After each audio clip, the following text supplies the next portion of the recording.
دنبال تلاش‌های مذبوحانه ارتش تروریستی آمریکا به منظور عملیات امداد و نجات خلبان جنگنده ساقط شده خود، تعدادی از هواگردهای دشمن در بامداد 16 فروردین 1405 وارد کشور عزیزمان ایران شدند. با یاری و نصرت الهی، با هوشیاری و آمادگی رزمندگان اسلام در نیروهای مسلح، با بهره‌گیری از جنگ الکترونیک، سامانه‌های نوین پدافند هوایی، اجرای طرح دفاع موزاییکی زمینی و ایجاد حصار نظامی و امنیتی، تعدادی از این هواگردها شامل 2 فروند هواپیمای ترابری نظامی C-130 و 2 فروند بالگرد بلک هاک مورد اصابت قرار گرفته و مجبور به فرود اضطراری در یکی از مناطق جنوب اصفهان شدند. پس از تکمیل عملیات محاصره دشمن توسط رزمندگان قهرمان ایران اسلامی، دشمن زبون به منظور جلوگیری از بی‌آبرویی ترامپ، رئیس جمهور آمریکا و هیمنه پوشالی ارتش خود مجبور به بمباران شدید هواگردهای ساقط شده، تجهیزات و فرماندهان و سربازان خود شدند. رئیس جمهور نادان و گرفتار در باطلاق جنگ و تجاوزی که آغازگر آن بود و ژنرال‌های بی‌هنر و بزدل ارتش تروریستی و شکست خورده آمریکا به خوبی دریافتند که هر گونه تجاوز و عملیات زمینی و نفوذ در هر نقطه از ایران سربلند و دشمن شکن با قدرت جنود الهی و مشت پولادین رزمندگان در نیروهای مسلح، بسیج قهرمان و ملت شجاع و دلاور این مرز و بوم با شکست قاطع و مفتضحانه روبرو خواهد شد.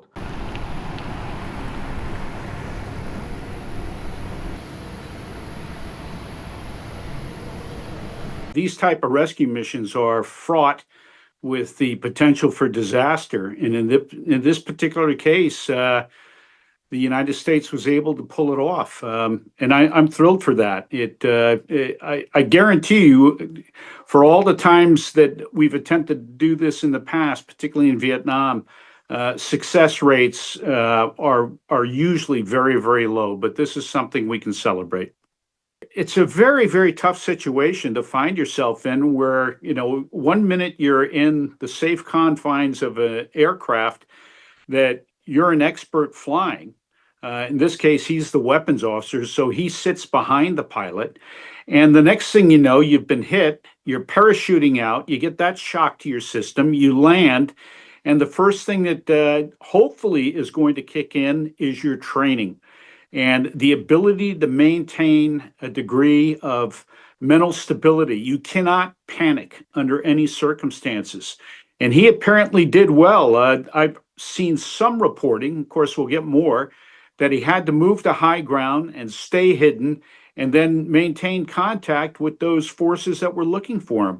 So it's psychologically, and it's an extraordinary difficult situation for anybody to find themselves in. But I think it's a testament to his training. It's an accepted fact that you are going to lose aircraft. You're going to have casualties whenever you engage in combat operations.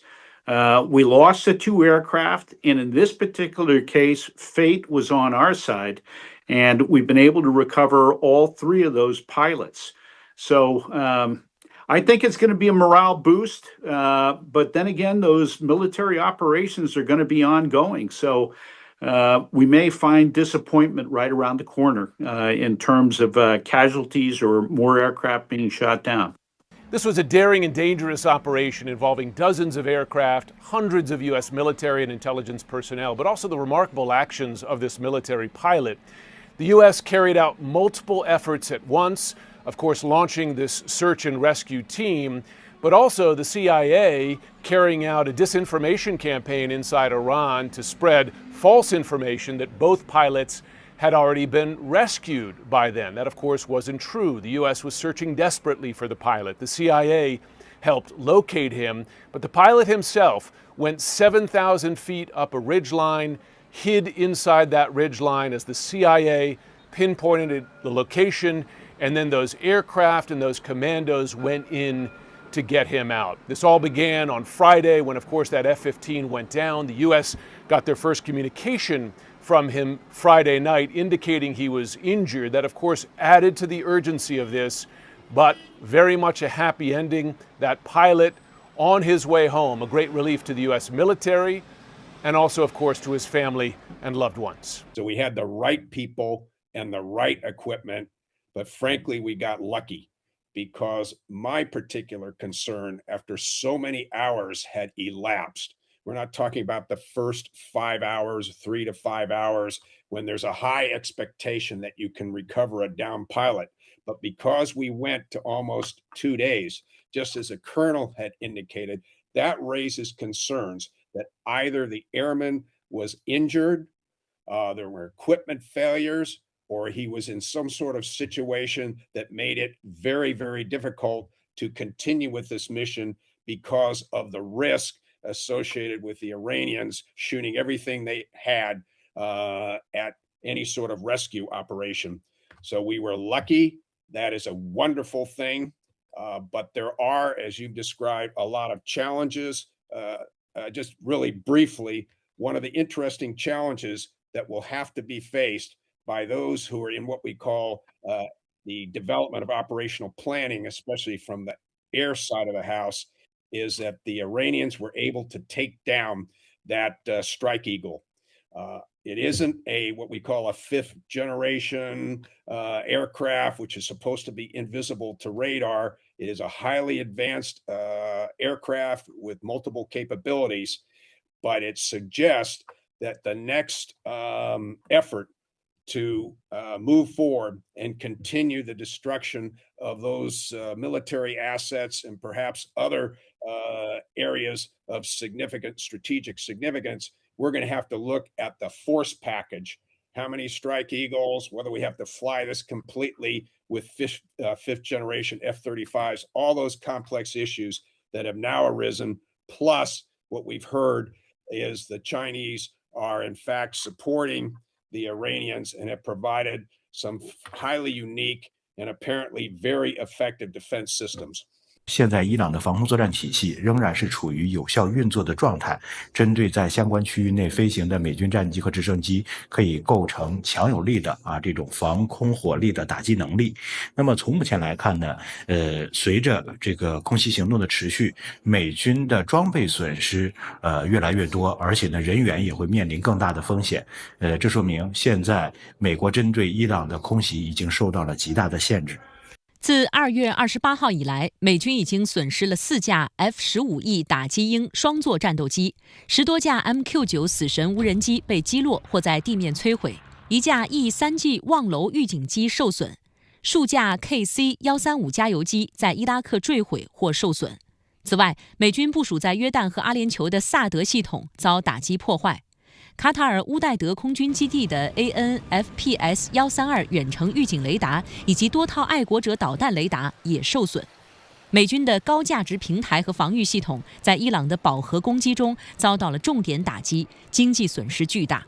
目前，伊朗针对中东地区美军设施的打击仍在持续。伊朗方面还是有完善精准的情报作为支撑，所以对于中东地区美军基地内的美军的这种大型的空中加油机和预警机以及直升机部队的具体位置，它显然是已经进行了提前的掌握。这样的话呢，使用弹道导弹和无人机进行打击的时候，就是有的放矢。那么对于美军的作战装备构成了相当程度的这种压制和摧毁。那么一旦大型的空中加油机和预警机被这个摧毁或者说遭到了破坏，那么美国和以色列的这种联合空袭行动也会受到限制。伊朗在进行远程火力打击、进行反击的过程当中，不仅仅是要针对美军的这种高价值的资产和装备进行破坏，那么也是要最大程度的去干扰美军和以色列空中作战体系的联合运用。可以说呢，现在已经取得了成效。有分析指出，当前的中东冲突是美军尖端武器与工业基础之间的一次公开压力测试。那么这次测试结果如何？在针对伊朗空袭行动的过程当中美军动用了很多先进新式的武器装备，包括 F-35隐身战斗机以及 B-2A 幽灵隐身轰炸机，也使用了海马斯高机动火箭炮所发射的精确打击导弹。那么这样的一些武器针对伊朗的作战能力构成了一定程度的压制，但是呢，伊朗的反击和这种反制措施，同样呢，也让美军在中东地区的作战部队和相关的军事设施面临很大程度的这种损失。所以呢，在高强度消耗战的过程当中啊，美军消耗了大量的精确制导弹药，但是呢，它的这样的一个补给能力和这种在作战状态下快速的生产能力，现在来看呢，并没有达到预期。所以呢，一线作战的美军也会面临精确制导弹药不足或者是这种远程打击火力弱化的情况。这说明美国的国防工业体系虽然说比较庞大，但是呢，在满足实战需求方面还有一些弱项，还有一些短板。播报新闻是我的日常，必须时刻保持妆容和皮肤的最佳状态。当来到人生中最重要的时刻，也是 KS 逆时奇迹帮助我轻松驾驭，闪闪发光。KS 逆时奇迹活肤露全效精华、精华霜，多达5种 EGF 6大冻龄关键成分，保湿效果让我非常满意，小细纹也不再困扰我。我就是我自己的最佳女主角。KS 让我从容自信，光彩动人。我是我人生中的大女主，我的最爱我做主。KS 逆时奇迹系列热卖中，下单请上快点购，透过中天新闻网 App 下单立减50，或输入 CTI 推荐码有额外折扣。